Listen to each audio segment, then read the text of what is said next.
Hello everyone, welcome to my Saturday, it's actually my second chance Saturday reading vlog. I'm very excited about this one because I love second chance romances and I also love the series that I've started. The first book I've read by this author is called Bittersweet, and the author is Sarina Bowen. I love that one, I gave it 4 stars.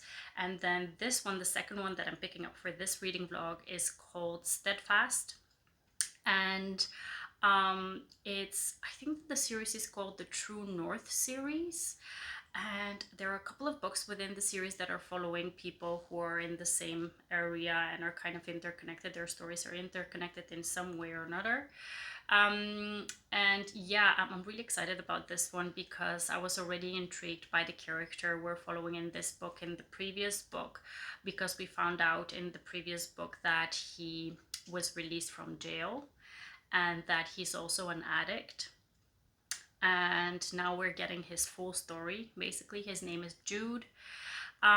We find out that he spent 3 years in jail because he has supposedly killed a man while driving under the influence.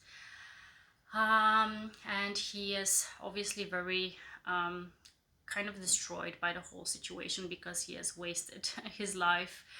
He's now a convicted felon and he won't be able to kind of have any chances in life or any kind of dreams. He's kind of stuck in this situation where he needs to go back to his hometown because his father's car garage is the only place where he can work as a convicted felon. And he's also an addict, a recovering addict, where his hometown is probably not the best place for him to be in because he knows all the places he can score drugs. His father is also an addict, which makes the situation very difficult for him because he needs to live with his father and work with his father. And also the love of his life still lives in this hometown of his. Her name is Sophie.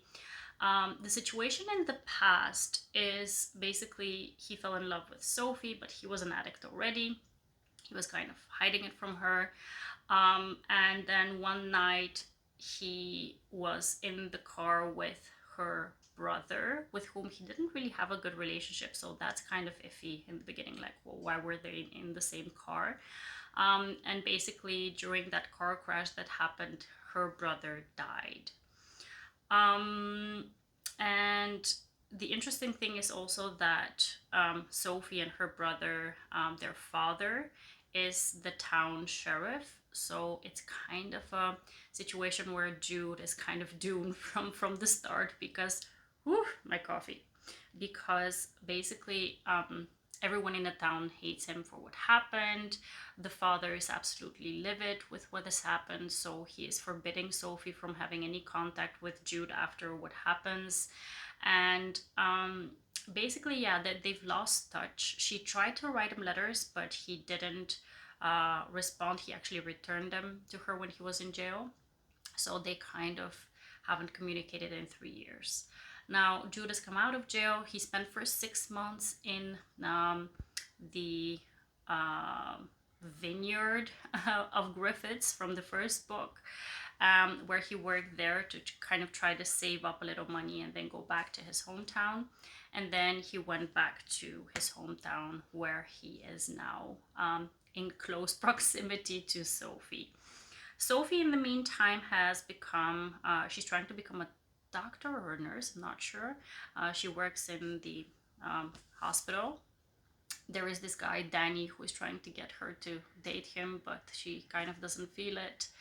And in the meantime, she kind of has a very horrible home situation because she and her dad are not getting along, and her mom, since the death of her brother, has kind of lost it. She's just not wanting to live anymore. So Sophie has moved back to her parents' place to help out with her mom.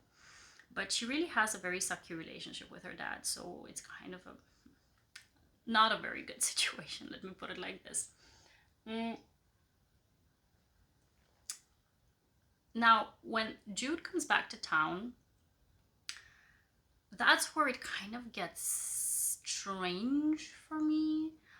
By the way, I failed to mention I'm about 50% into the book right now. So um, they had this encounter where Sophie had a fight with her dad, so she went out of the house to kind of walk it off, and it was pouring, so he invited her into his truck because he was driving past her, and then he invited her to come with him to a Thursday night dinner that they're doing every Thursday at the Griffiths place, um, at the vineyard, and she kind of immediately agreed to go with him. And I'm like, he killed your brother, supposedly. I'm not sure whether he killed him or not, but um, how do you immediately agree to go with him to this place? And they kind of picked up where they left. I'm really spilling my coffee here. They kind of picked up where they left off, like nothing has happened, and that kind of, I don't know, it's strange to me. Anyway, um, I think that she feels like he is, maybe because of the drugs, that nobody gave him a chance or something. And oh yeah, by the way, that's not their first encounter. I lied to you. Their first encounter is actually at this place where she volunteers at this church. He was there as well because in the church is where the AA meetings are being held, and that's where she saw him first. But anyway, like their second encounter is this where he picks her up, and I'm like, I get that you're trying to give him a chance here, but like, wouldn't you need to have a conversation first about what happened before you actually go and do stuff with him? I'm not fully on board with what happened there. Anyway, after they had this dinner, they immediately kissed after that, and I'm like, again, what is going on here? So that is something that I'm not fully on board with here. And they started kind of this physical relationship with each other, where obviously Jude is still in love with Sophie. Sophie's still in love with Jude, but they're kind of doomed with their future because nobody would want to see them together because of the tragedy, but also because Jude kind of, I think, is lacking any type of confidence in what his future would look like and what he can offer Sophie in the future. So he's also very much struggling with his substance abuse issues. He is still craving. So this is kind of a very rough portrayal of addiction. There is a bit of very graphic content when it comes to the representation of addiction, which I do appreciate, because it's there, it's real, it happens, and we need to be aware of it. But do bear in mind that this is really a trigger warning. If you're triggered by this, steer clear of this book. I do get a little triggered, to be quite honest. I feel very heavy in my heart when I read such scenes because in my family I have someone who used to be an addict, and yeah, it's just never easy to read, especially when you've witnessed yourself something that resembles what you have seen in your real life. So it's difficult to read, but it feels real to me. So I do appreciate that. And what I appreciate about this book so far is that really I sense that this is not only going to be a second chance romance for Jude and Sophie, but it's going to be a second chance at life for Jude as well. Because now at the 50% mark, what has happened, the most recent thing that has happened is Jude got jumped by supposedly these addicts or these dealers or something, trying to look whether he has any drugs on him. But I kind of suspect that it might be his dad who put those people up to beat him up because he wants to get him out of town. Anyway, he was beat up, so he's in the hospital, and they pumped him with drugs. Well, they didn't know that he's an addict, so he was really pissed off about that whole situation because he now needs to rehabilitate himself again. And in the meantime, Sophie kind of gets a very strange feeling that something is really off with the whole situation with the accident, as well as how he's getting treated by the police department. So she asked one of the new guys who works at the police department to give her the file of the report of her brother's death. And she's trying to figure out whether something fishy is going on, and she does suspect that something has happened that isn't as it should, as it's described in the police reports. So I'm really hoping that they're kind of gonna exonerate Jude somehow, that he didn't do what everyone thinks that he did. Um, and he was obviously high, so he doesn't remember anything about what happened, so he cannot really defend himself, and he actually believes that he killed Sophie's brother. So yeah, I'm really excited about finding out what's gonna happen. I'm very intrigued. I'm very much involved in the story. So while there are certain things that I just hinted at that are not really completely savory, I do have to say that I'm really having a lot of, I wouldn't say fun, but a lot of engagement with the story. So yeah, such emotional stories are not fun to read per se, but they're very important to read. So I do appreciate the book that I've picked up for this reading vlog. In the meantime, I've been talking for over 10 minutes, I think. So let me just wrap up this this first clue in at what I'm reading for this reading vlog, because I also have a lot to do today. My goddaughter, it's her birthday today. Happy birthday, Diana. And I have a lot to plan. I have my son who is going bonkers that he's going to go to a birthday party today. So I'm gonna go do some stuff that needs to be done, and I'll update you once I know more or once I finish this book. Hey everyone, so I'm here to update you on my progress with Steadfast by Sarina Bowen. I finished the book today, and I'm going to tell you my thoughts in just a little bit. But let me just tell you also a little bit about what I've been doing the past couple of days, so I can tell you why I haven't been posting too much on my booktube channel. I've really been busy, to be very honest, and I don't want to overdo things, and I don't want to feel pressure on myself or put pressure on myself to film when I know that I have a lot of things that I need to finish at home and for my work and just in general. So yeah, I've really focused on during my birthday week to just enjoy the whole week, because I had a lot of things planned and a lot of fun. And then this week I just had a lot to do, so I kind of took it easy on myself, and I actually didn't read too much as well.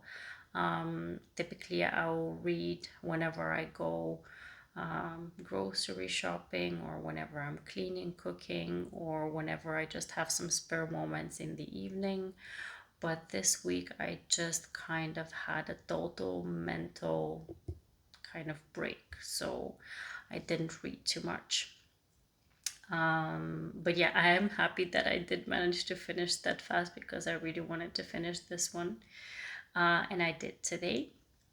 Like I mentioned before in my previous clip, today was my goddaughter's birthday, so we got to visit her birthday party, and I just always feel this positive energy whenever you're at a kid's birthday party. Although it's a bit hectic when you have like 20 kids running around, it's also like very satisfying to see them having this pure joy and emotion, and you kind of get a sensory overload of the positive vibes, you know, that the kids bring to the table. So I really enjoyed that, and my son had a lot of fun too. So it was an overall very beautiful and amazing and positive day.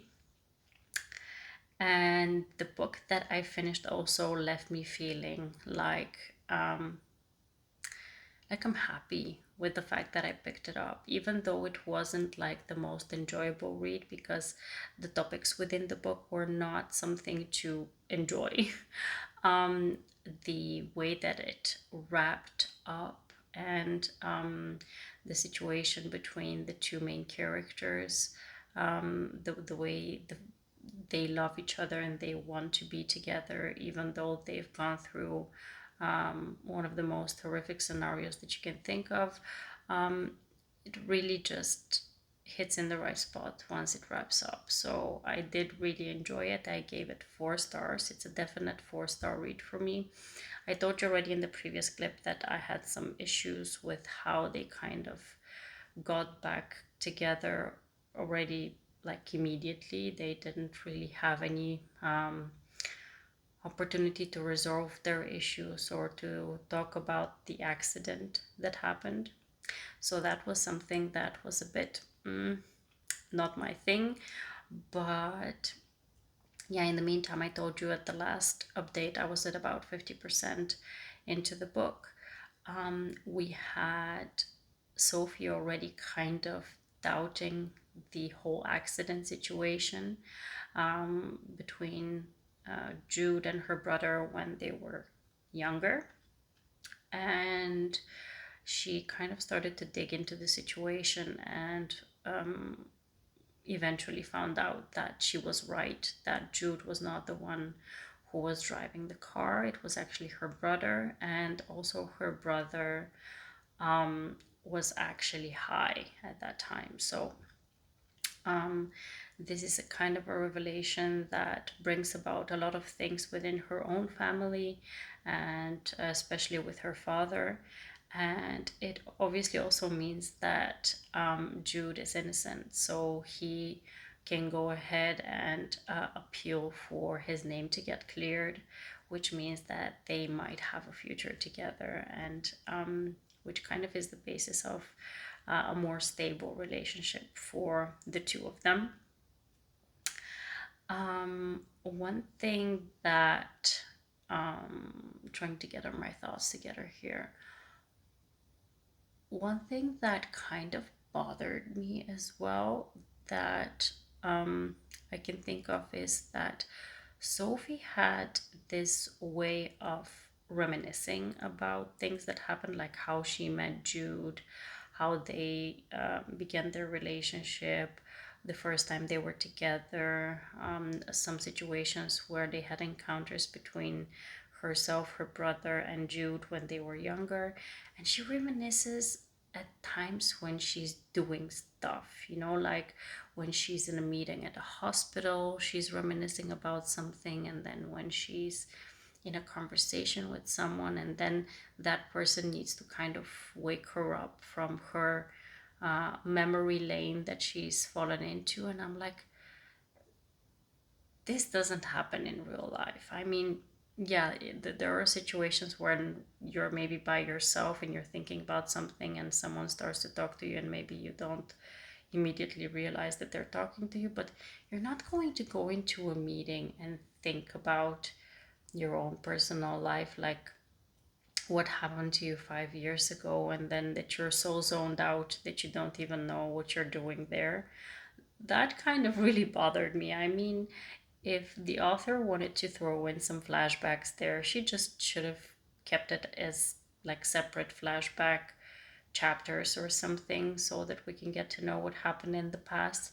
That was kind of weird to me. I don't know if you feel the same in if you've read any books where you see that, but it kind of didn't make sense to me. So that was something that bothered me, and that's why I cannot give it 5 stars fully, as well as what I mentioned before, that I believe that the two characters kind of got together too fast. But when it comes to the theme of the reading vlog today, the second chance romance, again, second chance romances are favorites of mine. I like it when people revisit a relationship that was very important for them, that they felt like that person or the feelings that you have for that person are not resolved yet, and you want to revisit them. And when you're further on into your life, you are in another mindset, you have maybe thought over the situations that you were in, and your maturity is better at that time. So I think that second chances, at least in romances, will tend to work out because of that, because you're more mature, you thought the situation through, you want to give it another chance, and you want to approach the situation in a different way than you would have in the first place, because the first resolution was not a good one. So yeah, I like second chance romances, and this one I really liked as well. I like the setting, I like it's a small town romance as well. I like the fact that it had a very nice, not nice, but very true and honest portrayal of substance abuse. Like I mentioned, I do find it at times triggering because of my own experiences within my family with substance abuse, but because I know what it looks like, it does ring true to me the way that it's portrayed. So I do appreciate that. Now, I think I've spoiled most of the book in this vlog again, so I apologize for that. I do have to put trigger warnings somewhere that I'm going to spoil the book within this vlog. But anyway, yeah, I really like this book, and I'm going to see which book I've planned to pick up for the next vlog on Sunday, next week Sunday. I do know I'm going to do Small Town Sunday, so it's going to be a small town romance that I'm going to be picking up, and there's just so many small town romances that I want to pick up. I'm not sure which one I'm going to do, but yeah, I'm really excited for that one. And yeah, you can be on the lookout for some videos that I'm planning to do. I don't know if I mentioned it already, but I want to do a trope recommendation video on mid-month wrap up, and we're gonna see how that's gonna go. I hope to see you very, very soon in the next video. Have a wonderful, marvelous day. Happy reading. Take care, and bye.